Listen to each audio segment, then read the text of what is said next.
Hello everyone, welcome to Filmy Frames. Paisa Vasool stumper నిన్న విడుదలవ్వడంతో ఈ టీజర్ ను చూసిన వారంతా బాలకృష్ణపై పూరి జగన్నాథ్ ఆవహించాడా అంటూ కామెంట్స్ చేశారు. బాలకృష్ణ బాడీ లాంగ్వేజ్ లో స్పష్టమైన మార్పు కనిపించడమే కాకుండా ఈ టీజర్ ద్వారా బాలయ్యను నేటి తరం ప్రేక్షకుల అభిరుచికి పూరి తనదైన స్టైల్లో చూపించడానికి ప్రయత్నించాడు.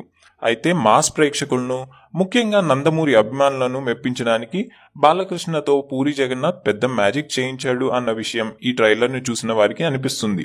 అయితే బాలయ్య డైలాగులు చెప్పే విషయంలో తన స్పెషాలిటీ చూపెట్టినా ఎప్పుడూ లేని విధంగా బాలయ్య గొంతు బొంగురుపోయి ఉండడంతో ఆ బొంగురుపోయిన గొంతుతో బాలయ్య చెప్పిన డైలాగ్స్ వినడం కాస్త కష్టంగా అనిపించింది అన్న కామెంట్స్ వినిపిస్తున్నాయి. అయితే వెరైటీ కోసం పూరి బాలయ్య గొంతును ఇలా మార్చాడా, లేదంటే బాలయ్య గొంతుకు ఏమైంది అంటూ బాలకృష్ణ అభిమానులు కలవరపడుతున్నట్లు తెలుస్తుంది.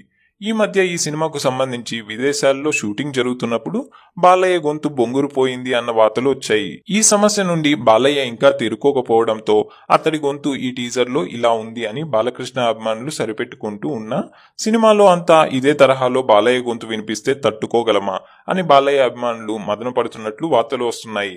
ఏది ఏమైనా క్రేజీ కాంబినేషన్ లో వస్తున్న ఈ మూవీ సూపర్ సక్సెస్ కావాలని కోరుకుందాం. ఈ వీడియో మీకు నచ్చినట్లయితే లైక్ చేయండి, షేర్ చేయండి. మరిన్ని గాసిప్స్ కోసం సబ్స్క్రైబ్ చేయండి.